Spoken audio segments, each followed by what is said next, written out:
Okay, we're live, but we got to let the stream breathe just for a second here.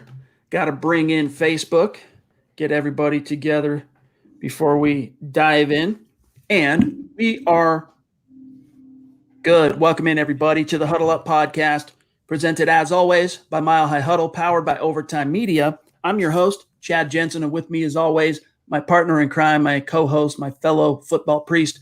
You know him, you love him. He is Zack Kelberman. Zack, there's a lot to talk about today as we sift through the aftermath of the Broncos' Week 14 victory over the Panthers. But what I just can't understand, I'm seeing it on Twitter, I'm seeing it on Facebook, I'm seeing it on the comments on our YouTube channel. The haters, dude, in Broncos country are a thing.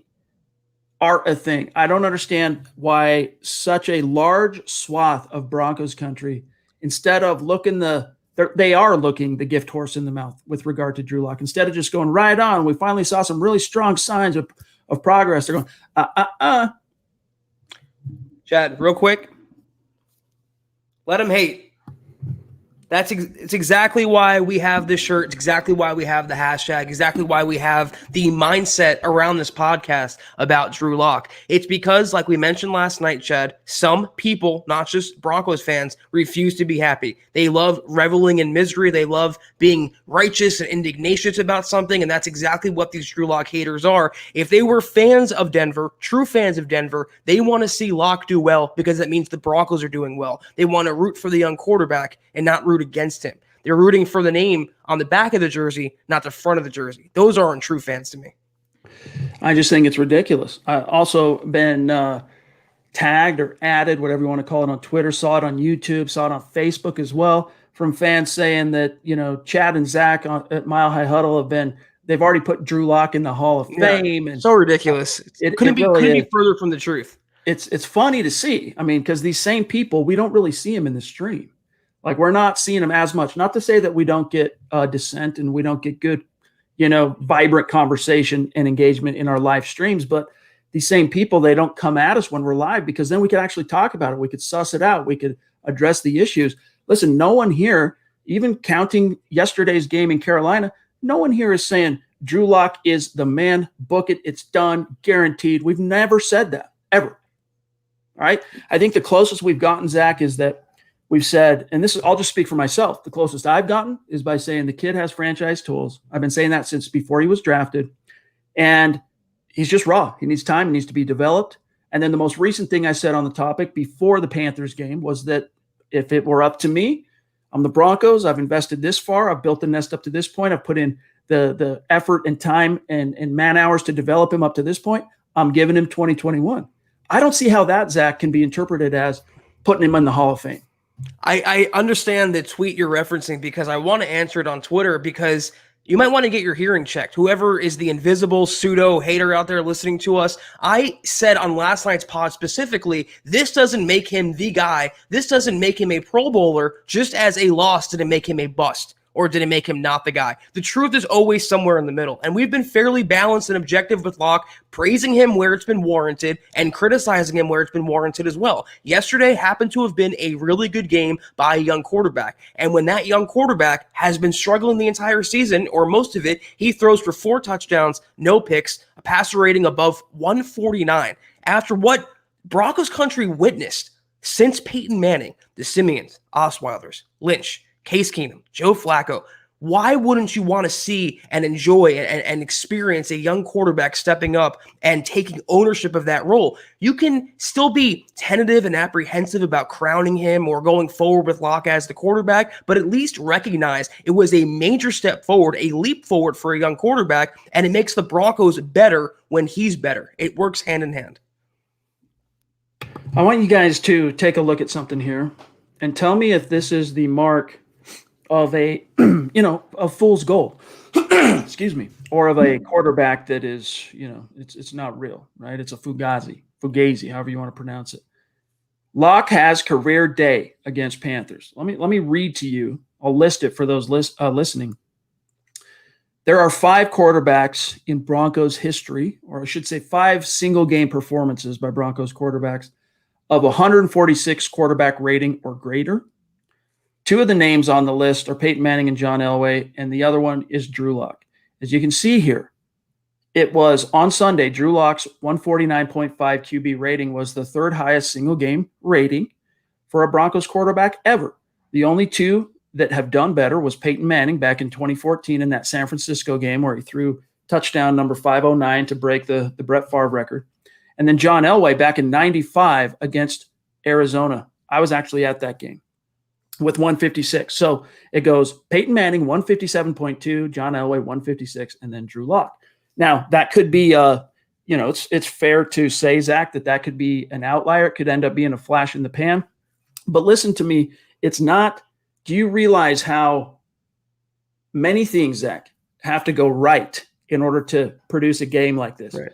You talked about this on Twitter yesterday after the game, Zach, after we were done streaming, about because one of the arguments is, well, but it was Carolina. They're a losing team. They don't have a great defense.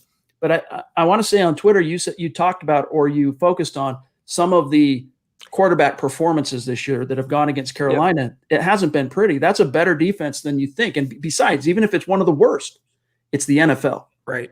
Exactly. I don't care. Like I said yesterday, I don't care if it's Coastal Carolina or the Carolina Panthers, Chad. They held Justin Herbert to one touchdown, the Panthers defense. They shut out Matt Ryan. They shut out Matt Stafford. Those are two quarterbacks, by the way, including Stafford, who many Broncos fans want to replace Locke. This Panthers defense isn't the best, but they're hardly the worst either. And like Chad said, still getting paid to. They still were trying to win that game, and they gave their all. The Broncos were just better, and Locke was just better. He beat an NFL defense, and dare I say, with 4 passing touchdowns, and that efficient passing, Chat, 280, 77.7% completion percentage. That almost 80% is ridiculously good at the NFL level. Again, it doesn't exonerate him. It doesn't prove anything one way or the other. In a vacuum, in a singular bubble, this was a great effort by a young quarterback. That's all. I'm just trying to understand why so many Broncos fans seem to be almost upset that it happened. Is it because you had already turned the page? Is it and you are looking forward or hoping for the Broncos to take a quarterback top 10 in 2021? Is it a pride thing? That you ran your mouth so much, whether it be on social media, whether it be with your friends, your family, that now to go back on it, you don't want to do that. I don't know. But as Zach said, this isn't definitive. This doesn't, close the book on Drew Lock. If anything, Zach, it just opens it wider. There's still so many questions around Drew. But I think the takeaway for fans coming out of this game is that you wanted to see the progress. You wanted to see the signs of development. Forget Pat Shurmur, forget Mike Shula, forget Jerry Jeudy and KJ Hamler. You wanted to see Drew Lock take actual, quantifiable, empirical steps forward, and he did that. So let's see what he can do in these final 3 games. And I'll tell you this, there's been a lot of fans, Zach, that have reached out to me and said, listen, I'll give him his props. It's good to see. I was stoked to see it. If he can do it against Buffalo, though, then I'll be a believer. Yeah. But how many of those same people, if he does do it again against Buffalo, and it's probably, odds are, look at how often a game like that is produced in Broncos history. He's probably not going to happen. It's probably going to be an average Drew Lock game. But if he does, how many of those same people, if he produces again against Buffalo, are going to go, well, if he can close out the season, right? Everything. It's just, you just keep kicking the can down the road. Just love what you have, accept what you have, be excited about what you saw, because it was a rare performance. And it's just, look, crappy quarterbacks can't do that. Okay. They're not able to do that. So this was when everything went right. Now it's on the coaches and Locke. It's got to keep pushing, Zach, but it's on the coaches to figure out how to manufacture similar, that same process so that he can continue to do it. Because they were onto quite a few things in yesterday's game. They got to keep that going. I think it's indisputable to say that, and I think you're spot on. The thing with the Buffalo and all the narratives about next week's game, there's no such thing as a real test 1 week or the other. Every game is a real test for a young quarterback at the NFL level in his first full starting season, him being as inconsistent as he is. If he bombs next week's, it doesn't change the fact that he aced this past week's. Everything is cumulative toward the end of the season. And to answer your previous question, Chad, why aren't people happy? It's because they have a narrative about Drew Lock. And that narrative, and it happens in politics a lot, it happens on scopes well outside football. People have little boxes they create for certain things. And they will do everything in their power to justify and rationalize and excuse away facts and realities to fit inside that box. And if you don't fit inside that box, if you don't conform to that box, you are the outcast. You are at fault. You are the one who's in the wrong. It's closed-minded stuff when it comes to a quarterback. It's closed-minded stuff. It comes to any facet of life. Those of us with eyeballs and patience and a brain that functions can see he's going to take steps back. He's going to take steps forward. The key is consistency. But yesterday, in a singular game, was the most encouraging we've seen from Locke. I think that fact is a fact. It's not challengeable. For what it's worth, I know there's even a couple guys at MHH, they hate this, what I'm about to say, that quarterback wins. Wins are not a quarterback stat. But I'm still going to throw this out there, okay? Of the quarterbacks drafted in 2019 and 2020, there's only one quarterback today that has a winning record. His name is Drew Lock. So how bad do you really have it? Those of you who've been eating your heart out over Kyler Murray or Joe Burrow or Justin Herbert, you really are looking that gift horse in the mouth. We'll get more into it, Zach, but we got to, as we're approaching 11 minutes here, we got to get to some quick matters of business, starting with the sponsor of tonight's live stream pod. Yes, as always, tonight's live stream podcast is brought to you exclusively by sportsbetting.com. Broncos country, listen up. As you well know, gambling is now legal in the state of Colorado, and here's what makes sportsbetting.com a no-brainer for sports fans just like yourselves.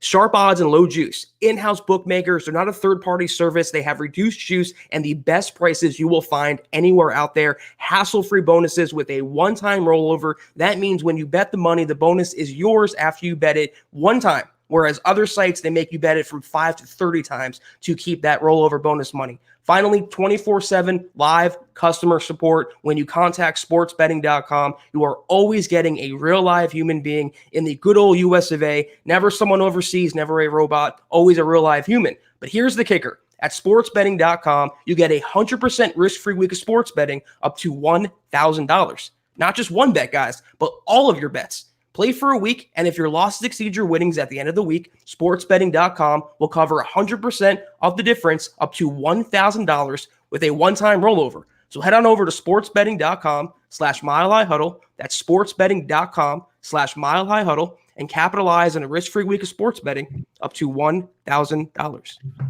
All right, guys, just a couple quick things. We'll dive right back in. Follow the podcast on Twitter at HuddleUpPod, the main account at MileHighHuddle. Zack Kelberman at Kelberman NFL, myself at Chad and Jensen.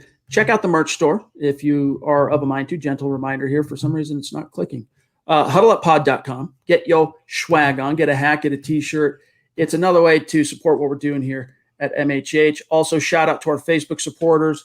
You guys have some really good things coming your way starting January 2021. Some content unique and dedicated only to our official Facebook supporters. If that's something you'd be interested in on Facebook, as our community is growing over 91,000 on Facebook, click the big blue button on our page. You become a supporter. You're in like Flynn. We appreciate it. If you're not in a position to do those things, we ask that you do these three things. All right. We're just happy to have you with us either way. Just listening, just viewing, just being in the stream is supporting what we're doing here. But we ask that you do these three things. Subscribe first and foremost. Like this video on YouTube and Facebook. It's crucial. And then the litmus test is number 3. If we're doing a good job for you, we might sometimes disagree. We might not always see every single issue eye to eye, but if you think we're doing a good job for you, share this video out there. Help us continue to grow and reach new like-minded Broncos fans just like you. All right, Rich Simpson with the super chat. Good to see you, my friend. Really appreciate that. He says, hey, fellas, sorry I've been gone a bit. Anyway, love Locke and have been rooting for his success all season. Need to see this consistency now. I still think we keep him going forward, but I like Trey Lance, though. Appreciate you, Ridge. You know, here's the thing to keep in mind, all right?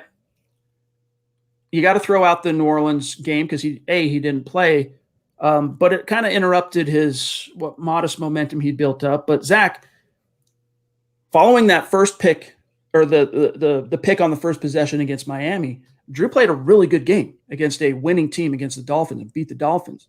Then in Kansas City, again, throws a pick on the opening possession and then goes on until the final possession to play actually a pretty solid game, all things considered, factoring in the quality of the opponent, all that stuff. And then he goes into Carolina and, has a powerhouse performance. So I submit, Zach, and it might be a recency bias, but I submit that Locke has shown a trend. Has it been consistent? I'll just say he's shown a trend for improved play over his last 3 starts. So I'm with Ridge. I want to see him continue that in these final 3 games. You know how I think it's a tangible show of progress is that he was just a fourth quarter quarterback not too long ago against the Chargers. He was known as turning his game on in the fourth quarter. And then, like you mentioned, after the Dolphins game, that was a first quarter interception. Then he became, he has to get the turnover out of his system before he settles down. Now, what we saw yesterday was the full, what I can say and what you can say is a 4-quarter performance by Locke and the Broncos. So, yeah, in that sense, I do think he's growing and I do think he's taking a step forward in his development. But what's a boon for him and what's helping him is right play calling, Chad. Is Pat Shurmur devising the right game plan and unlocking Drew, pun intended, to get the most out of his arm and most out of the Broncos offense. So as long as that keeps moving down the right path, the proper path, you're going to see Locke take steps forward because, again, it all comes down to coaching. It's the simplest rule in the NFL. All right, let's really quick before we grab the next super or comment here. We got this is the aftermath episode, and there is some collateral damage. Surprise, surprise for your Denver Broncos coming out of another game. We saw Duke Dawson leave early in Carolina, turns out torn ACL. Then we saw Tolliver, who was, the backup to the backup to the backup, leave the game as well, turns out ACL. The Broncos didn't have too many corners left. They got Devontae Bosby, they got Michael Ojemudia, and the Hairston kid that they signed last week. That's it, dude. And then you had the article on this covering some of the developments at Dove Valley today, Zach. But what's your analysis and how do the Broncos move forward from here? I mean, look at the quarterbacks they have to face with this injury-marred secondary. They have Josh Allen and Justin Herbert and Derek Carr. That's kind of a murderer's row considering the circumstances, and you hit on it perfectly. It's Bosby and Ojemudia as the starters. You have Will Parks playing some cornerback, even though he's a natural safety. You have Hairston. I believe Elijah Holder can play some cornerback, but it's a really scary situation. Now, you're down Boye, you're down Bassey, you're down Callahan, you're down Duke Dawson, you're down Tolliver. Can we say they're hashtag cursed in that cornerback corpse? Emphasis intended, Chad. It's a really scary situation. They have no one in that back end. They're going to have to either bring someone up off the practice squad or sign someone just for depth. Will Parks was a godsend in Carolina, and I don't just mean because he had that great sack for a 16-yard loss, but he was a force. He was like a Swiss Army knife, similarly to how he was for Fangio last season, especially down the stretch. He literally picked up right where he left off, but that's not his forte. Playing nickel corner is not his forte. You can get away with it here and there in a game, but if you rely on Will Parks to be a nickel corner, all right, to be that slot corner, it's going to end up coming back to bite you in the rear end, especially with, like in Buffalo, you're going up against a Cole Beasley who's a twitchy, short area twitchy. I mean, that's not Will Parks' forte unless he can get his hands on him early in the route, and right off the line of scrimmage, bump and run, jam him. But Will Parks, he's a physical guy. And if you ask him to do that on every single route, it's only a matter of time, Zach, where it gets a little grabby beyond that 5-yard limit, and then the yellow laundry falls. So they got to bring someone else in. They have Stephon Diggs in Buffalo. He plays some slot as well. So that'd be a scary situation, Stephon Diggs versus Will Parks. But if anything, this guarantees Bosby gets more playing time, and he never should have not gotten playing time. He should have always been ahead of Bassey, I think, on the depth chart, certainly ahead of Devontae Harris and Duke Dawson. He performed well. He had the game-clinching pass breakup, Chad, in yesterday's game. He's always been a good scheme fit for Vic Fangio, and Fangio said in his press conference today he was impressed by Bosby's game. So if there's a silver lining to this, we're going to see more big Boz energy in the weeks ahead.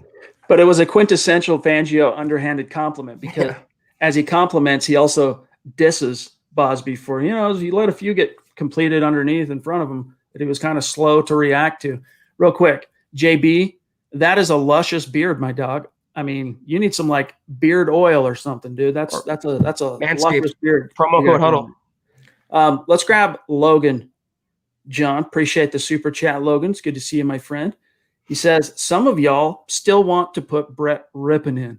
I don't know about that. I haven't seen too many calls for that. But Logan, thank you.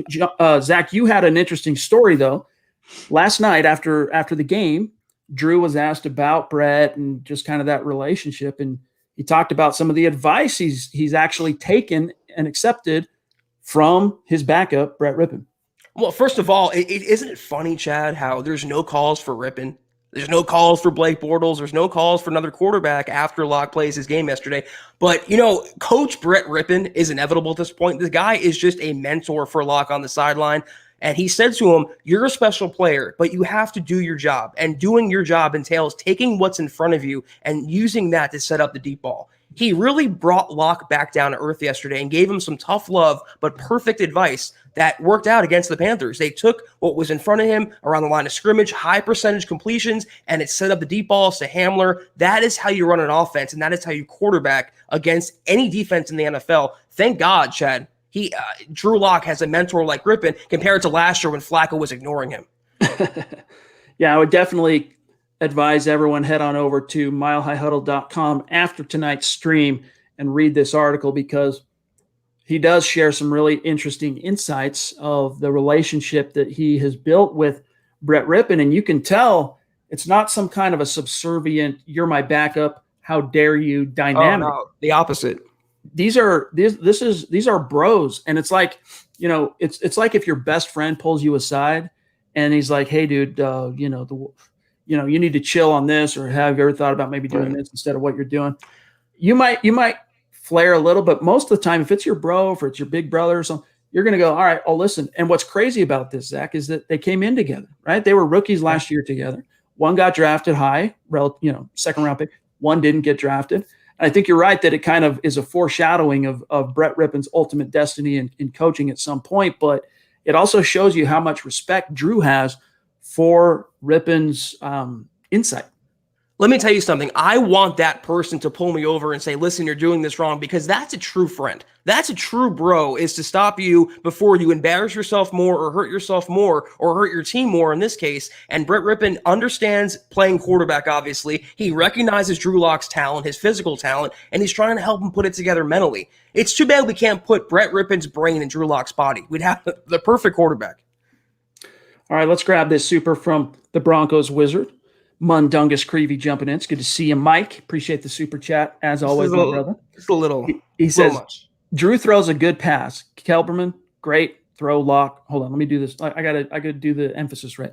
Drew throws a good pass. Kelberman, great throw. Lock. He looks great. Drew throws a pick. Kelberman, Shermer's fault. And then he's got like a smiley, laughy face. Love you guys. Look, we love you too. And maybe sometimes, Mike, it comes off that we don't hold Drew accountable, but I think at the same time, that's also picking and choosing some of the things we've said, because this season at differing points when it's justified, we've been highly critical of Drew Lock, but more than, just keep in mind, Mike, more than one thing can be true at the same time. Drew Lock at certain points in the season has struggled terribly, and so has Pat Shermer to figure out how to help him. Yeah, Mike, you watch enough podcasts. I think you know better than to have some blanket black and white statement or to try to put me in that narrative box that I won't fit in. It's been both. The complicity lies with everyone involved in the Broncos offense, specifically Pat Shermer and Drew Lock, the quarterback and the coach. When they work well together, you saw what can happen yesterday. But go back and watch the Raiders, the post-game Raiders podcast, the post-game Chiefs podcast. I am tearing into Lock. I said it was his worst performance. He has to be better. I even said he was starting to lose me not too many weeks ago. So I've been highly critical, and I always will be. I will give praise where it's warranted, and Chad and I will criticize where it's warranted. We will always call it like it is and never pander to one side of the aisle or the other. Eddie Vasquez jumping in. And by the way, one of the reasons for that, all right, is that we think he's got potential. Now, this is not a potential-based business, right? This is the NFL's production-based business. At a certain point, it's incumbent on every young player, right, to convert that potential into production on the field. But you also have to have the perspective in terms of, making sure your expectations are set correctly, because, again, I think QB envy has a lot to do, Zach, with how Broncos country so quickly turned on Drew Lock. I don't want to paint with too broad of strokes because it's not everybody, and it's probably not even a majority. But how that swath of Broncos country turned on him in large part has to do with, especially early in the season, seeing Kyler putting up volume and winning games, and the same for Joe Burrow. Well, not really winning games, but then Justin Herbert and all that stuff. Not really winning games. Not winning games as well, but that contrast, and then they see Drew out there really struggling and, inconsistent, disjointed, showing regression at times. And I understand why you go, why can't we have that? These guys are coming straight out of the draft and doing this. Why can't Drew do that? But in the NFL, no situation is exactly the same. No, it's like snowflakes. What do they say? No two snowflakes are exactly the same. No two human beings. It's really true. Every quarterback situation is unique in the NFL. And you can have a quarterback that's similar to another quarterback or very similar to another quarterback, but they're never going to be two of the same situations. It's different circumstances, different times. Drew Lock was never going to be, Chad, and I'll say this for the 20th time. He was never going to be the next Mahomes or the next Favre, the next Romo. He was always going to be the next Drew Lock, whatever that was. Eddie Vasquez jumping in. It's good to see you, my friend. Appreciate you. He says, at work, will listen fully when I get home. Thanks for always giving me something to look forward to. Love you, Chad and Zach. Hashtag hit that like button. Hashtag Denver Broncos for life. Thank you, Much Eddie. love to you, Eddie. Appreciate you, my dog. Zach, there was also, all right, we'll talk about this now. Actually, hold on to that for just 1 second, John. I want to get this out of the way or else I'm just going to forget. Brandon McManus is going on the CV reserve list because he is considered a close contact risk. So he was exposed to someone outside the building that is infected with the bug. And so just like what happened with Drew, what happened with Brett, what happened with Blake Bortles, and with Shelby, he has to go on the reserve list 5 days. All right, so you look ahead, right? This is a semi-short week for the Broncos. They play on a Saturday this week against the Bills. Does he have enough time? You got Tuesday, Zach, Wednesday, Thursday, Friday, Saturday. If he tests negative, he's going to be good to go. But I want to remind everybody of something unfortunate. Shelby Harris, similar, close contact exposure, went into quarantine. 4 days in a row, he was a negative. And then on that fifth day, walks in ready to go right back into the building, and it's a positive. So as long as Brandon does continue to test negative each and every day between now and the game, he should be good to go. But that's why the Broncos brought in Taylor Russolino, the former XFL kicker. Yeah, based on precedent, though, it's safe to assume the NFL is going to make the Broncos kick without a kicker on Saturday, right? You're going to rule all of them ineligible. Let me just pose this out there. This doesn't really have to do with anything specifically, but is McManus annoying anyone else on Twitter? The kind of the way he refers to himself, and he talks a lot of, I don't want to say trash, but he kind of talks a big game publicly and privately, the way he tweets. He holds himself in a very high regard, and it's like, dude, you just missed 2 extra points. It's like, can you do your job better before you act like you're this big shot? You're a kicker, you're a good kicker, but let's settle down a little bit. I don't know. Maybe it's just me. Maybe I'm being a Grinch this holiday season. Listen, that was one of my gripes with Brandon McManus for a long time, is that he was a little I don't know what's uppity, I guess, for a kicker, throwing his helmet, saying passive aggressive, critical things about his head coach in post game press conferences, things like that. And then it's what's ironic about yesterday's performance for the kid McManus is that outside of 1 or 2 that he would want back, 1 missed from 50, 1 missed extra point all year long, he's been money. He set a new single season record for the most field goals made from 50 plus. He's been having a Pro Bowl caliber. I'm not going to say he's been Pro Bowl this year, but a Pro Bowl caliber type of year. Then he goes into Carolina when his team needs him. He's just lucky. He's just lucky that those 2 missed extra points didn't ultimately come back to haunt them, although it very well could have. If the Panthers found a way to score on that final drive, Broncos would have been buried, and it would have been at the feet of Brandon McManus. But what do we know about this kid real quick, Zach, that the Broncos brought in as a fail-safe? He's Italian. That's pretty much it. Yes, indeed. He's from Louisiana, all right? Former XFL guy, former AFL guy, former CFL guy, 31 years old, here's everything I know about him right here in this paragraph. He's a 31-year-old former XFL kicker for the St. Louis Battlehawks, a Louisiana native. Russolino went to school at Millsaps College. He also played in the CFL and AFL. But Zach, he's never played. He's never kicked in the NFL in a real game, and here's to hoping that debut doesn't come anytime soon. Yeah, I mean, that's a tough ask, though. Can you imagine if McManus can't play? His first NFL game action is against the Buffalo Bills. Yeah, that's not an easy ask for a young kicker, but I think McManus will be okay. He said he plans to play Saturday for whatever that is worth. And listen, I see some comments. I'm not trying to trash him for being confident. It's just that he has like a very high level of self-worth, and it seems like, and it's staggering to me how he thinks he can kind of speak for the Broncos locker room at times. It's like, you're not the representative, overall, I think, of how they feel. Well, in one sense, he is, though. If you think about, I don't mean to be the fly in the ointment, he is the NFLPA player rep for the Denver Broncos. But I mean, truthfully that's how they feel. why he feels like he has, a little bit more leeway to be a mouthpiece than what you see from most kickers traditionally. Maybe. I still don't like it, though. I don't like it. Yeah. Let's see what else we got here, gang. Oh, all right. So we've been getting asked a lot about, hey, man, Netani Muti balled out of control in his NFL debut at right guard yesterday. Graham Glasgow, he's kind of been forgettable up to this point. The Broncos signed him 4-year, $44 million deal. They're on the hook for Glasgow this year and next year. We can look at the guaranteed money, but it was encouraging to see Muti play well in a crisis type of situation where the team really needed to call on him, Zach. But do you really expect that to alter the equation up front when they're tied to Glasgow for basically through this and next year? Well, first of all, are we allowed to say that he played well, or is that, being an apologist for Netani Muti like we are Locke? Don't get your head yourself, dude. It could have been an outlier. Yeah, let's see him do it next week, see if he's consistent. I was very encouraged, and I think he is the future at right guard. But like I mentioned yesterday, the way that Glasgow's contract is structured, the Broncos are stuck with him next season, and I think he was always viewed as a multi-year contributor or starter for Denver. But this season, man, I want to call it a wash, and I want to call it a lemon, Chad, because he wasn't even that good when he was on the field. And Muti came in, and he was stoning bodies at the line of scrimmage. They were moving people back and run blocking. I thought for his first big NFL game action, I thought he was very, very encouraging. This was always the rap on him. He was a good player when he was healthy. The problem is he wasn't healthy very often. So here's hoping he can stay off the trainer's table.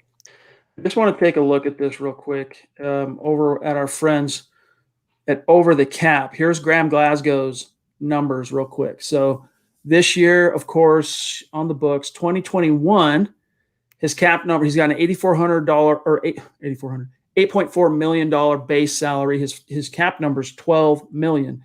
If the Broncos were to cut him, it's a $17.4 million dead cap charge. Here's how it gets worse.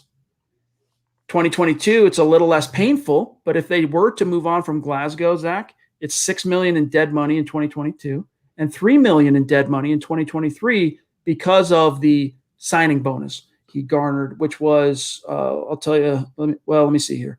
Glasgow signed a 4-year contract worth $44 million. $26 million is guaranteed. So that's why you've got the dead money if you move on beyond 2021. Isn't the savings though for 2022? Isn't it like they save more than they lose in dead money? Isn't it like $2 million difference? Let's take a quick look.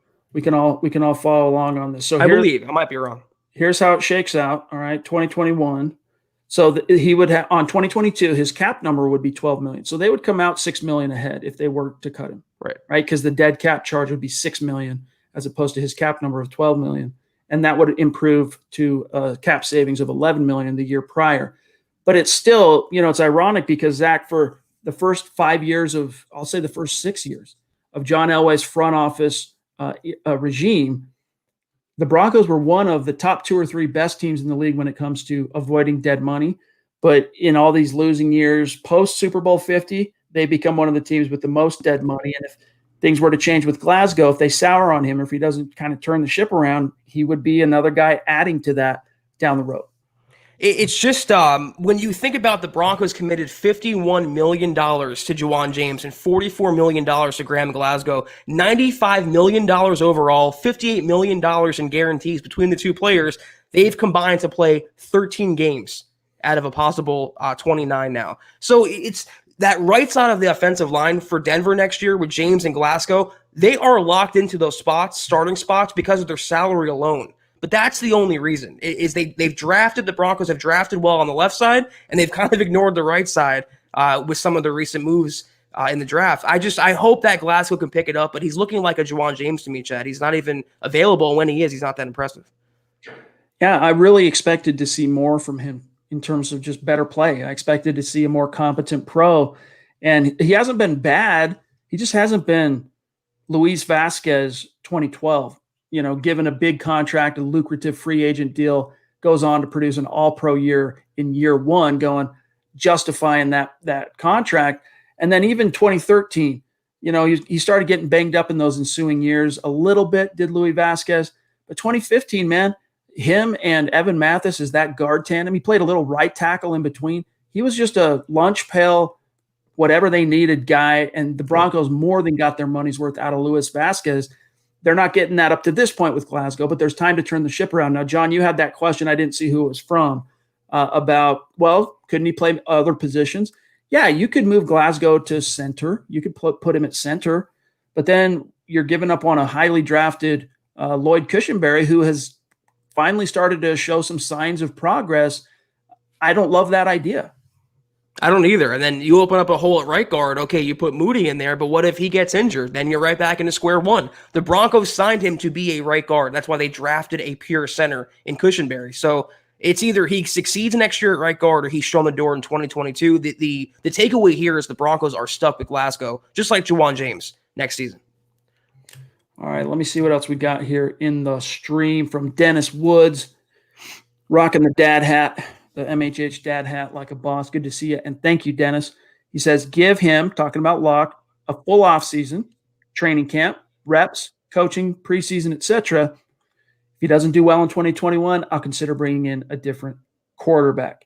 I agree. I really do. I mean, and as you guys know, I said that last week before the Panthers game. I'm inclined to give Drew Lock 2021, double down, if you will, in terms of, look, John Elway went to bat building the nest last season, not only Jerry Jeudy, KJ Hamler in picks 1 and 2, but Albert Okwuegbunam in the 4th round. Drew was involved in that pick. Elway called him and got his insight, got some advice on the player before he made the pick. Then you look at free agency, bringing in Graham Glasgow, bringing in Nick Van Nett. You know, the whole point was to build around Drew. And then the pandemic came in and basically crushed what opportunity was there for him to get on the same page with all his new supporting cast stack and all, the new scheme. So I want to see that. That's one of the reasons why I'm conflicted. I have not been impressed with Shermer, but I wonder if you don't end up cutting off your nose to spite your own face if you relieve him of duties at the end of the season, because Drew Lock needs some kind of consistency, and we're never going to know how he could do consistent, in that vein of being consistent, if you don't give him consistent coaching, consistent scheme. Right. Yeah, I mean, if they can build on what we saw yesterday, then Pat Shurmur and Drew Lock could be a pairing that works for the future, not just this season. I want to say, and it's a certainty that Locke is on the roster next season. Whether he starts all 16 games or how many games the Broncos play next year, I do not know that. But I think he'll be given the first dibs at starting quarterback. They'll have a better backup on the roster, either through the draft or free agency or a trade. It's going to be Locke's. It's going to be tilted in his favor. It's the what ifs. What could have been this year with a full supporting cast? What could have been this year without a ruined offseason? What could have been this year with a full slate of reps? If he can show development the next 3 games to close out the season, I think that will assuage the Broncos' doubts about Shurmur and the future, and they will go into next season with the same setup they have now. All right, we got a super coming in from Big Kevin. KP in the house, one of our superstars in our community. Appreciate you, my friend. He says, it took Baker 3 years. Seems like he gets it now. 2 offensive coordinators and playbooks for 3. Not to mention the injuries. Many wanted to cut Bowles too, and now look. Yeah, I mean, it's hard when you say, like, look at how long it took John Elway to figure things out, or look, Peyton Manning, or this quarterback or that quarterback. You can do that, and you can relate it to, the Garrett Bowles thing, how patient the Broncos were there, and it finally paid some dividends. But that's really more of an apples to oranges comparison in terms of quarterback to left tackle. Right. It's unfortunate. It's inconvenient. But quarterbacks have a different set of expectations placed upon them in this league, which is you got to, even if you don't hit the ground running, even if you're not Andrew Luck straight out of the box onto the field and just setting the NFL on fire, you have to, within a pretty relatively short span of time, show clear signs of being on that path, clear signs of being on that progression track, if you will. And Zach, he did that last year, right? He comes in and leads the Broncos to a 4-1 finish, plays really, really well, 7-3 touchdown to interception ratio and all that. And then this year, because of all these weird outlying factors and mitigating problems, it's this. And Drew's just kind of lost in the roller coaster, so to speak. So if he can really show those like he did in Carolina, like I said earlier, I'm going to take it all the way back to Miami. Starting in the Miami game, to the end of the seaon, if each game he just continues to build on it and show progress, that's what it means to say, hey, I'm a young guy and I'm showing progress towards the ultimate goal, which is proving that I can be the future franchise guy, that I'm the answer at the quarterback position. And Zach, he hasn't proved that yet, but he's got to continue to show evidence toward that in order to get the benefit of the doubt from fans and from the team. I still think the team is locked in on him for 2021. No pun intended. I agree with you. The comparison to Baker Mayfield's always thrown me off because Baker was the number 1 overall draft pick. I mean, Locke was a second round pick, 42 overall. It's a much different ball game. But let me ask you guys a question. What's the reason Baker looked so bad last year under Freddie Kitchens? Is that his name? I forgot the name of the Browns coach. Yep. And what's the reason he looks so good this year under Kevin Stefanski? It's coaching. Kevin Stefanski is a rookie coach. He had no offseason either. He lost the same amount of reps that Sherman lost with Locke. And look what they're 9-3 this year, or whatever they are. They're going to be, 10-3 after tonight. They're playing really good ball because they simplified things for Baker Mayfield and they play to his strengths. He lost Odell Beckham this year. It's like losing Cortland Sutton. It's a number 1 receiver. Yet he still trucked on. That team is still winning. They win with the running game and they use that to set up the pass. So it all comes down to coaching. If Locke is coached the right way and they maximize his talent, good things can happen like we saw yesterday. From our friend Jeremy, a.k.a. Black Knight 232, he says, here's my 2 cents on this. If Locke does the exact same thing in the Bills game, then that's great. However, if the Broncos win but Locke looks bad, then it was just a lightning in a bottle. Listen, if the Broncos beat the Bills, it's not going to be because Drew Lock played bad, just for what it's worth. But still, the premise is I can't quite get on board with that, Zach, because, at this stage, you take what you can get from your young quarterback as he's developing. You want to see him show constant progress, but you can't expect him to be perfect 24/7. And meanwhile, you've got the coach still trying to kind of figure out the best way to groove with this dude when he didn't have 1,600 reps in the offseason. I think you're going to continue to see, even against a really good Bills defense, Locke trend in that direction because they've gotten all these reps now throughout the season. And unfortunately, it was live bullet reps where the games counted and all that stuff. But all the reps they missed out on early, now they've got them under their belt. And where they're at now is probably where they would have been like week 3, week 4, if they would have had a real offseason. And I think you're going to continue to see him build on that against the Bills. This is what I was saying earlier, though. I mean, why is the real test coming against Buffalo? Why wasn't a test coming against Carolina yesterday? And if he has a bad game against Buffalo, it doesn't change what he did against Carolina.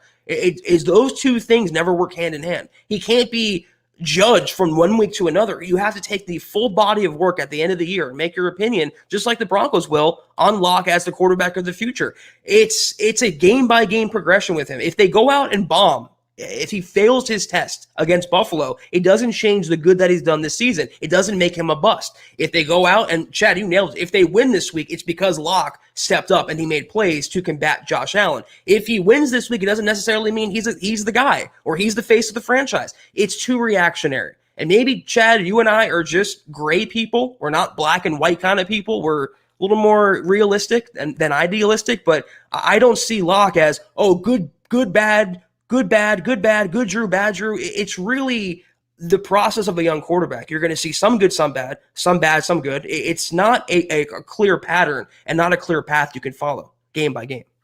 A big part of it, too, is trying to divine how the Broncos view this. And I submit to you, based on everything I've been told, reading the tea leaves, reading between the lines of what John Elway has said, Vic Fangio throughout the year, they have kept this entire thing, as disappointing as being at 5-8 heading into week 15 is.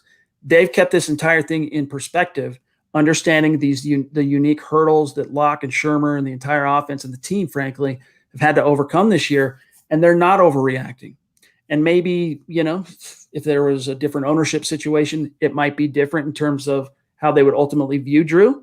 But I think they've kind of stayed the course, and that's never really wavered. They might have at some point had a few doubts and have had some concerns and, a little hand-wringing behind closed doors and a little pounding of head against the wall at times. But I think overall, from a macro sense, John Elway, Vic Fangio, the football decision makers in Denver have never really, they're not as up and down as fans are. Fans live and die by the game to game, right. And that they kind of live and die more on the year-to-year type of basis. Mohammed jumping in with a very generous super. Our MHH male model rocking the trucker hat, rocking the hoodie like a boss. Appreciate you, my friend. He says, finally the kids are going to bed.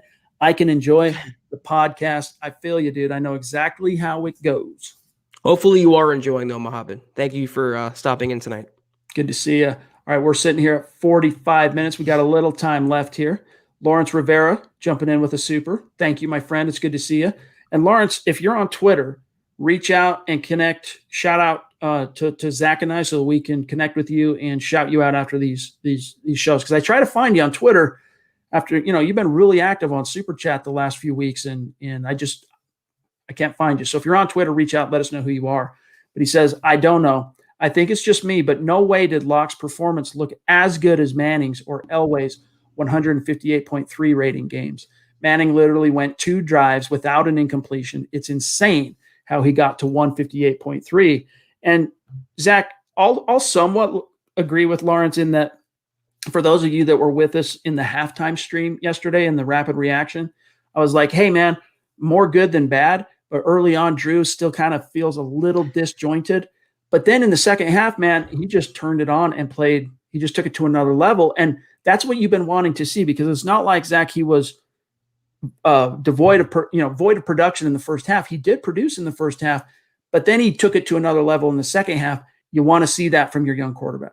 This takes it to a new level for me in terms of Locke criticism. Now it's bad because his rating wasn't perfect. His 149 rating wasn't good enough. He has to be a 158.3. He has to have the same rating as Peyton did or Elway did. He has to throw, not any completions. Having 4 touchdowns, 77% passing, that's not good enough, Chad. He has to go the full Monty. Let the young quarterback be a young quarterback. Let Drew Lock be Lock and not Drew Elway or Drew Manning. All right, John, I'm not sure where we're at on the stream. I can look on the back end here. Clifton Harris says, Locke is a young Andy Dalton. He's decent, good enough to get us to a 9-7 record at best, but not good enough to dethrone Patrick Mahomes. I don't know, man. I think that, you can make the comparison because Andy was a second-round pick in his day, but I think if what you saw in Carolina is a glimpse at what the potential this offense has regardless of opponent. If you get enough time on task, you get Pat Shurmur and Drew Lock fully sharing a brain. We know the weapons are there. That's why everyone was so excited about 2020, because it was build the nest, Cortland, Fant. They did that yesterday without Cortland, without Fant. This is an offense that is going to be built with Drew as the trigger man to compete with anybody at a certain point, but it's still in the developmental process in terms of not just Drew the player, but the quarterback-coach relationship. It's going to take more time to get on that level. But I'm not removing that as a possibility, as Clifton is not good enough to dethrone Mahomes. So you're telling me if Drew Lock produces at that level yesterday against Carolina in a Chiefs game, that wouldn't have been good enough? You think maybe Mahomes would have found a way at the end where Bridgewater, got swallowed up on 4th down, that pass, and Devontae Bosby swoops in and makes a tackle and ends their bid. Maybe Pat Mahomes finds a way to get that drive and they end up losing. But I think you saw in that game, Zach, in week 13 in Kansas City, as this team continues to still kind of find itself and the QB and the OC get on the same page, that was a competitive game against the Chiefs. And I know that's not what you hang your hat on, but they bridged a big portion of that gap against the Chiefs. Guess who, Locke had a higher quarterback rating than? Patrick Mahomes. I'm just throwing it out there and just saying that, he played really, really well yesterday. But take it from me. I've been forced, unfortunately, to have to watch Andy Dalton this season. Locke is not Andy Dalton. Andy Dalton wishes for Locke's arm talent. He wishes for Locke's arm strength. He's always really been a game manager. He's been like a souped up version of Alex Smith. Please don't compare Drew Lock to Andy Dalton. Sam Darnold, that's an okay comparison. Those loose comparisons, not Andy Dalton. That guy is vanilla, and Drew Lock is like cookies and cream. It's two different concepts. Mundunga says, it's just a joke. Easy, big fella. I think it's funny when you rip into Shurmur. That's all. We got you, dog. It's all good. Joshua jumping in to say, good evening to you all. Beautiful Denver Broncos fans. I'm living on cloud 9 with that win yesterday, as you should be. Good for you, Josh. You should be stoked, my friend. Kenneth Booker, Superstar. Love you, buddy. Your mug is coming, dude. I promise you. I just had to put in a new order. That's all I could do. It ended up getting shipped to South Korea. My fault. It was an input error putting in the order. So according to the third-party provider anyway, I'm still skeptical, but it is what it is. He says, is this the blueprint? Short passes, look for the occasional deep shot. I also liked when he rolled out. If it wasn't there, he took the 5-yard run. Yes, it's the blueprint. Let me tell you the blueprint with Drew. The blueprint is, and this is what he's been missing so much for a good portion of this season, Zach, it's run the ball, naked boot, set up the play action. When it's not there, take what the defense gives you. When it is there, take your shot. If you do that, not every opponent's going to allow you to have 2 deep strikes that result in big touchdowns. But if you set it up that way and you balance, that's why I like Fangio when he's talking about, hey, what's your idea of the ideal offense? He brings out the word balance, but he doesn't talk about it in the way that fans or media might think in terms of run-pass ratio. He's talking about, all right, run-pass ratio, but what are you doing in the run game and how are you setting that up, setting up the pass game through the run game and vice versa? There are multiple levels of analysis when Fangio starts talking about a balanced offense, and you saw that yesterday. That was the blueprint. It's there, and it's not just because Shermer finally pulled his head out, okay? Drew also really showed progress in pulling his head out, so to speak. Can't go broke, taking the profit, right? That's one of the phrases he uses, and finally, you saw that, Zach, out on the field, that ethos, that philosophy. You saw him embody that. That's what's more than encouraging, I think, if you're a Broncos fan. I love that expression. That's so great, and it's so true. And what we saw from Locke yesterday, especially on the first Hamler touchdown, Chad, he audibled that play. He audibled at the line of scrimmage. He recognized protection. He recognized the defense, and he cycled through his reads. Half the time yesterday, they weren't his first read. He was going through and scanning the field like a proper quarterback, and it just seemed like the intensity was turned up this week from a coaching and playing standpoint. It's like Pat Shermer and Mike Shula sat locked down and coached it into him what he has to do against the Panthers defense, and they executed perfectly. That's what we want to see from Locke going forward. It's not brain surgery. It's not rocket science. It's pretty simple stuff. Mr. Castillo jumping in. Good to see you, my friend, and thank you for the super. He says, Locke has looked really good against subpar defenses. With the Bills being the best of the last 3, really need to see him perform at the top level against a top defense. Hey, man, I agree. The competition is serious this week. Not that it wasn't last week against the Panthers, but, this is, I guess you could say, an elite opponent, at least one of the better teams in the AFC. So, yeah, this is going to be a stiff test for him. But if he, again, goes into this game with that mentality of can't go broke taking a profit, you don't have to push the ball down the field every time. If the play breaks down and you break the pocket, you don't always have to look for the Mahomesian deep strike. Take what the defense gives you, and if it's not there, throw it away. One of the greatest improvements we saw from Drew yesterday, Zach, was no interceptions, and no just boneheaded throws that were almost picked where you're like, what was he seeing there? Like he played a really balanced and measured game, showed poise, showed discernment, good decision-making. And if he plays like that, he can beat any opponent. Like, it's going to be there for the taking. It's just a matter of making sure what you saw in Carolina was not a flash in the pan. You don't want to see one quarter of that type of performance only to see him fade in quarters 2, 3, or 4, or vice versa. You want to see him sustain that consistently. And I think if he even in a conservative sense, Zach, you take what the defense gives you, you check it down when it's not there. Maybe you won't go all the way till the fourth quarter when you have your first 3 and out. But this team, the way the defense is, as long as you don't turn the ball over, regardless of opponent, the Broncos will have a chance to win every single game in the fourth quarter. He also completed passes to 8 different receivers. He only took 1 sack. I mean, he played as close to a flawless Drew Lock game as you will see him play at this stage of his career. But here's the double standard, and here's the hypocrisy when it comes to Lock derangement syndrome, those afflicted by it. The win against the Panthers means nothing, but a loss against Buffalo would mean everything. That's what I don't understand. Every game is unique. Every circumstance is unique. Just because even if they go out and he throws 3 picks against Buffalo, it does not change the steps that he took. It does not mean he went back permanently. It's a young quarterback going through the ebbs and the flows. But Chad, like we always say, they don't have to win the game for it to be a success. If they hang in there against Buffalo, if he makes some nice throws, if he continues to develop as the leader of the offense and as the quarterback of the Broncos, that will be enough for me, win or lose. I'm really curious to see what his talking points and just kind of overall energy is on Wednesday, because last Wednesday he's like, hey, you're going to see a big jump from us in Carolina, and it came out in the wash. And I'm going to be curious to see what his tonality is on Wednesday. Paul says, with my reservations long-term with Locke, I'd rather go with him over Stafford and Ryan, etc. And you should, because even though he's not as proven as either of those guys up to this point, there's no upside really with either of those guys. You're going back to, beating your head against the wall with, we're one middle of the road, washed up quarterback away from winning it all. You're not that team. And you weren't that team even in 2015. If you don't have Peyton Manning come back into the equation in week 17 for the playoff runs, Zach, you don't win the Super Bowl. And now that means you needed the Hall of Fame quarterback to get you over the hump. It's so funny to me, too, because some Broncos fans or Locke haters think that Locke is injury prone.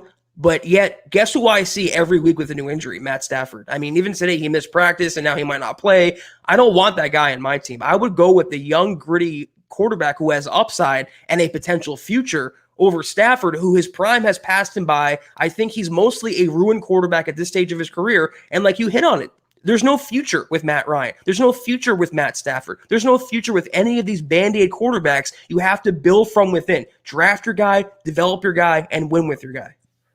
Kenneth says, and thank you for the super chat, my friend. I would never say Sly is annoying. He scares me. LOL. Dude, that kickoff in which they faked the onside kinda and ended up pooching it right there. The stop, Perfect. The ball just stopped on the 2. That was impressive. From Fronty Pro 4X on YouTube, Chad and Zach, what would happen if Locke bombs the last 3 games? Would Elway be looking to draft a quarterback? Your guys' thoughts. So if Drew bombs, and I guess you got to define bombs, but let's just say, more interceptions than touchdowns, Broncos lose all 3.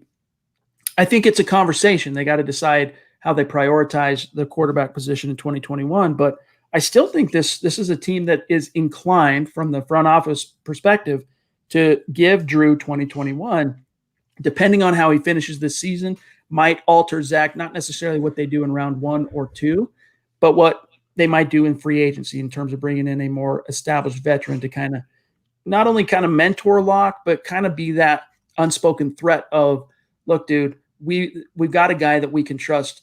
If you're sucking it up in the second quarter, we'll pull you. This guy will go in. We'll Tua you, right? We'll bring in Ryan Fitzpatrick out of nowhere, and you'll disappear into the mist. What Broncos fans don't seem to understand, though, is that Elway and the front office, they want Locke to succeed. They don't want to have to draft another young quarterback. They don't want to have to restart this process all over again. There's a reason why Elway made Locke the guy.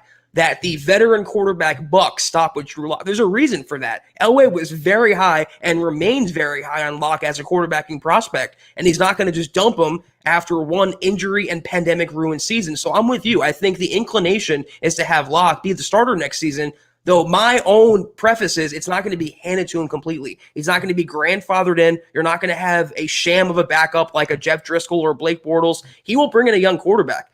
Could it be a Mac Jones, though, in the second or third round versus a Zach Wilson in the first round?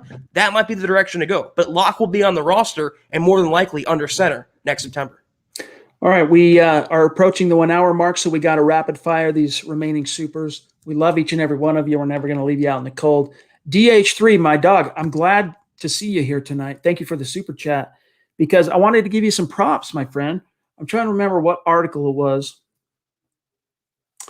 Oh, it was the Jerry Jeudy when I came up with the footballer's serenity prayer. If you guys want, I can find that if you want. But DH3 didn't like that, and he took exception to something I said on one of the articles covering Jerry Judy's little, media storm last week. But DH3, I just wanted to give you props, dude, because you, like so many of our great listeners, are going to milehighhuddle.com to help keep the conversation going. And I loved seeing it, man. And it's good if it's disagreement. If you think something I said was, poor taste, or you disagree with the take, I want to hear that. And so I wanted to give you props and give you a little love, because I did reply to you. I don't know if you saw that, but I just wanted to give you some props for that. He says, good evening. How do you both now feel about Melvin Gordon? He has really turned it on as of late. Lindsey deserves to be paid, but I think elsewhere. Well, he might end up getting paid elsewhere, but DH3, let's talk about Melvin Gordon because, Zach, we also learned today that his court case on the DUI isn't going to be settled until January, which means he's going to play out all of 2020. At least that's the way it's looking. Yeah. So I don't know. You know, we saw some other comments, I did anyway, on YouTube about when are these guys going to admit they were wrong about Melvin Gordon? I don't know how many times we have to say it on this podcast that, you know, he's outkicked the coverage at times this year. He's really been more than I expected him to be. I'm speaking specifically of the Jets game. I'm speaking specifically of the last two games. But aside from that, he's kind of just been okay. But I still don't love the contract. Nothing he's done so far this year makes me go, all right, I can live with that contract a little bit more. But that doesn't mean I can't give him his props. The last two games, is I put him in the winners column last night in the winners and losers article, Zach, and I said he's been the rock of Gibraltar for Drew Lock these last two games. You love seeing it because it also coincides with Philip Lindsay not looking like himself out there as he tries to kind of rebound from that knee injury. You know, I mean, we're addressing another Melvin Gordon criticism, pushback kind of question. An $8 million a year running back should produce like Christian McCaffrey healthy or Derrick Henry. And can any of you look me in the eye and tell me that Melvin Gordon has been Derrick Henry out there on the field? No, he's done some nice things for sure. He's been at times the workhorse the Broncos signed him to be, but he's also fumbled 4 times. He's also gotten outshined by Philip Lindsay at times. And the Broncos aren't even using Lindsay the correct way in their scheme. So has he been good for this offense? Yes. Has he been an asset? Yes. Has he been great or excellent? I would stop short of that. Has he been an $8 million a year running back in this day and age? I would stop short of that. Good player, not necessarily I'm going to go out of my way to praise. For what it's worth, Kathy, just FYI, my phone. I like to keep my phone on when we stream because I got a staff of writers that are doing things, and sometimes they're texting me and stuff. And I don't like keeping it on my desk because it will buzz and you might hear it. So I keep it right in between. Sometimes it buzzes and I got to look and see what it was. But that's what it might. What are you digging for there, chat? All right, Stu, love you, bro. Zeus McPeak, week in, week out, day in, day out. He is MHH, Mount Rushmore, face number 1 up there. Superstar. We love you, Zeus. We're running out of time here. Kenneth Booker, as we rapid fire. He says, thoughts on Buffalo OC as a head coach, hashtag Korea state of being. Out there with Kim Jong-un. I'm telling you. Kenneth, I'll DM you after this, and we'll talk about the snafu that was. So anyway, your thoughts, Zach? Brian Daboll has done an incredible job transforming Josh Allen into the passer he is now. And I always laud the coaches, and Daboll has proven to be the single biggest factor in Allen's transformation. The thing with Daboll, though, is he a flash in the pan? Is he just a one-time wonder? He was with the Jets a few years back, not too long ago, before the Bills, I believe. He wasn't really great there. I mean, he was dumped by the Jets. When you're dumped by them, that's your low point. But he's done great work in Buffalo. He will get a head coaching shot. I just don't think he's going to be in the cycle where the Broncos are going to be hiring. So, Jesse Randolph jumping in. Thank you for the super chat, Jesse. And we don't recognize your name, so welcome and thank you. Make sure you connect with us on Twitter so that we can shout you out and keep the conversation going. But he says, I'm a Bronco fan living in New England. McManus gave me a Pats loss single-footedly. Nothing better than spite wins. I forgave him right away. Love the show. That's true, man. McManus, and that's one of the things is I've been – those of you who've been with us, most of you have throughout this entire season, but I opened up this year being very skeptical of the contract the extension the Broncos gave McManus because I felt like his last 2 years were kind of lackluster. And then he proceeded to just be a weapon, man. That old McManus, the McMoney that we had seen. I mean, 6 field goals on the road against New England, nails every single one, a couple of them from 50. And for the most part, all season long, he's been money, which was what made Sundays, 2 missed extra points so out of character. But it still doesn't take away from I don't like some of his persona and some of his it kind of gets it's like a burr under the saddle, but it's not going to ruin my day. I do like single-footedly though. That's a new one. That's very creative. Our friend Adon jumping in. Good to see you. on YouTube, a 6'10" Mexican. He says, Drew Lock. Are you really 6'10", by the way? Drew Lock is turning into Drew Lock. Hashtag MHH, hashtag MHRT. Indeed, he's forging his own path. He's finding his own way. Mind blown faux show. Mundungus jumps in again. Thank you, Mike. Appreciate you. He says, first round pick, corner, off-ball linebacker, defensive end, or tackle, just in case the hairless wonder gets a paper cut. I'm still feeling corner, man, especially with all these injuries, dude. I'm feeling corner in round 1. I'm not taking a defensive end. I really don't subscribe to the Broncos needing an edge rusher in the first round, so I'm going to eliminate that. You can say tackle for sure, offensive lineman, but cornerback, given the state of the secondary, Boye might not be there. Callahan is up in the air now. You have Ojemudia. Bosby might be gone. I'm taking a corner, but I salivate thinking, Chad, about Micah Parsons in the Denver defense. I mean, wow, that would be amazing. Agreed. And that seems like it's the one thing that's been missing from Fangio's defense in Denver to kind of take it to that Chicago or San Francisco level is that uber athletic playmaking sideline to sideline linebacker. Our friend Larry, Broncos fan, number 24 on YouTube, longtime listener, one of our superstars. Appreciate you, my friend. Good to see you, by the way. He says, I said it a few weeks ago. I want to see the Broncos win because of him. And if they lose, it's not because of Drew, is what he's saying. That's growth. That's a good point. Love you guys. Fair point, my friend. It's true. And the Broncos, we were saying yesterday, Chad, they won because of his arm. They didn't win in spite of Drew Lock. And that's what, as Broncos fans and Broncos media, it's all we want to see.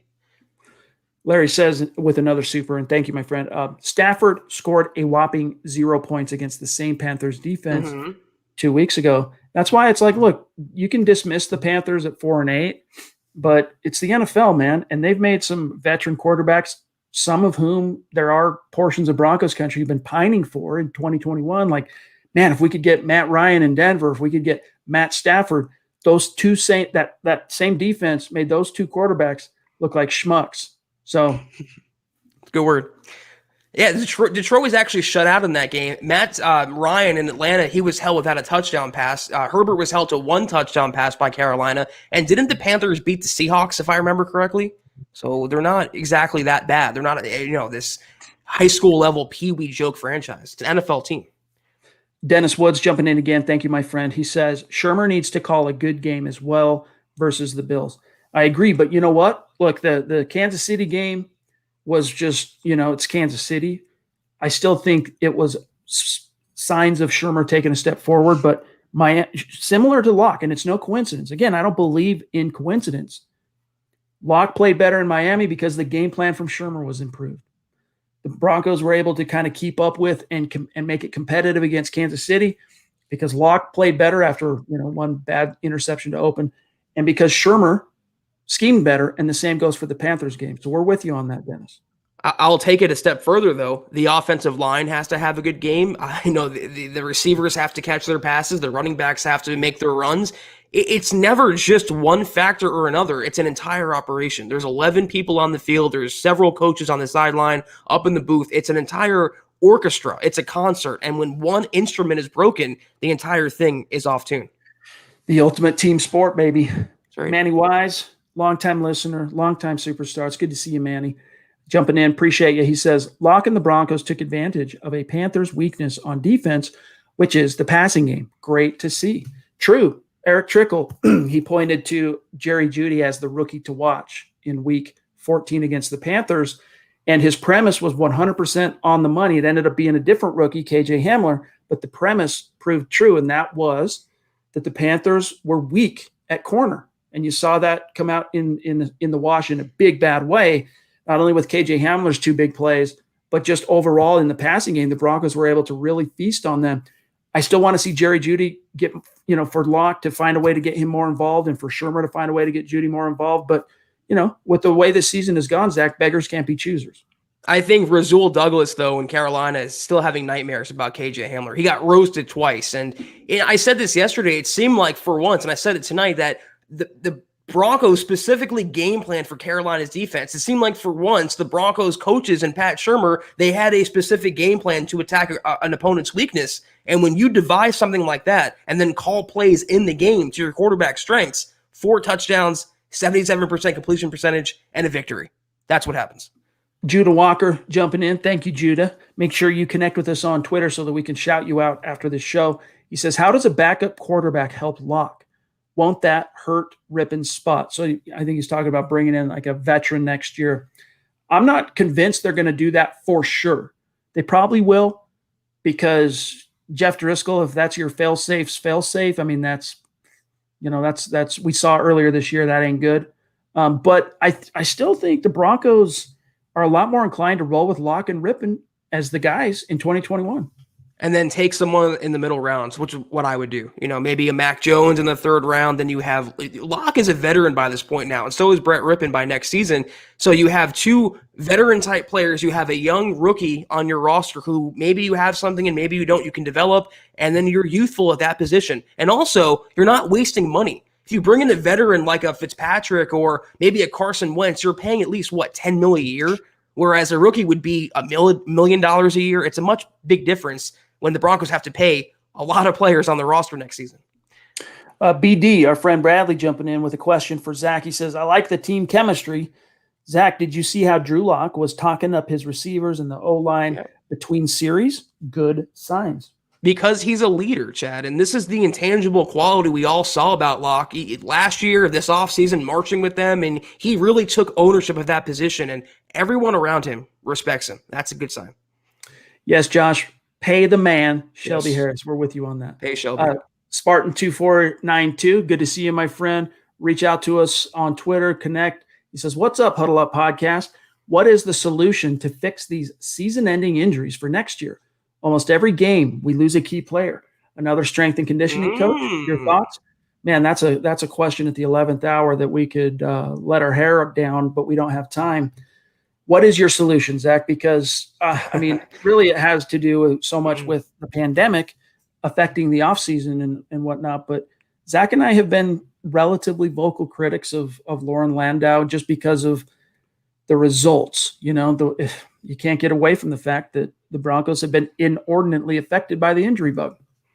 Listen, every team, it seems like it is just ravaged right now by injuries. I mean, you look around the NFL, there's so many star players that are missing, but with the Broncos, it precedes this year. It's happened last year, it happened the year before, and most of it under Landau's watch. I'm not saying you have to fire him, but I think there's a connection to be drawn between his practices and maybe Fangio's practices and the Broncos' injury. So I don't know what the answer is, but something has to change because next year, Chad, they cannot afford to lose a Sutton or lose a Von Miller. All right, guys. What a great conversation. Very passionate, some fiery exchanges at times. And that's what it's all about. And we are grateful for each and every one of you spending some time with us here tonight across Facebook and Twitter and YouTube and Twitch. Those of you who are going to be listening after the fact on whatever podcast platform is your jam, we appreciate each and every one of you. And it means a lot to have you in the stream and listening and participating and being a part of the conversation. Mile high salute to our Super Chat superstars, our Facebook supporters. Gang, seriously, we consider ourselves to be the luckiest 2 podcast hosts in the world because of your support. And DH3, it's all love, guys. I respect the work you do. Always grade A pros, even when there are differences in opinion. Much respect. And same to you, DH3. And keep it coming at milehighhuddle.com in the comments. And this goes to everybody. We want you to keep the conversation going with us. And we don't mean that in some, open-ended, way. We want you on the site when the article publishes. We got 6, 7, 8 articles a day publishing covering your team at milehighhuddle.com. We want to hear your guys' thoughts and takes on it, because we can't always get to every single comment and question here when we're live in the stream. But when it's on the website, we can. You address us directly. You drop a take under one of our articles. We can and we will. We're hanging out at milehighhuddle.com all day. Yes, we check Facebook. Yes, we check Twitter. Yes, we check our email. But that's where we're chilling. So another call to action, just like DH3. Go from the stream into the comment section over at milehighhuddle.com and Twitter as well. Follow the pod at Huddle Up Pod on Twitter. Also the main account at Mile High Huddle. My partner, Zack Kelberman at Kelberman NFL. Myself at Chad and Jensen, and our producer, Buona Beast, a.k.a. at John K. MHH on Twitter. But we're out of here. And Zach, we're off tomorrow. It'll be Nick and Carl building the Broncos, but we'll be back in the saddle Wednesday night. We'll see what Drew has to say. We'll see, what some of the storylines, how they unfold between now and then, what the Broncos do at corner, if they make some additions. They almost have to at this stage, what the talking points are going to be as far as right tackle this week. Is it going to be Dotson? Is it going to be Wilkinson? We didn't really get time to dive into that tonight, but it'll be fun. So have a great start to your week, my bro. You as well, and I'm with you. I'm very excited to see how Locke handles his presser. I hope he has some fire and kind of, shuts the haters up, so to speak. All right, guys. For Zack Kelberman, I'm Chad Jensen. We'll see you Wednesday night, 6 p.m. Mountain, 8 p.m. Eastern. Let him hate. Hashtag let him hate.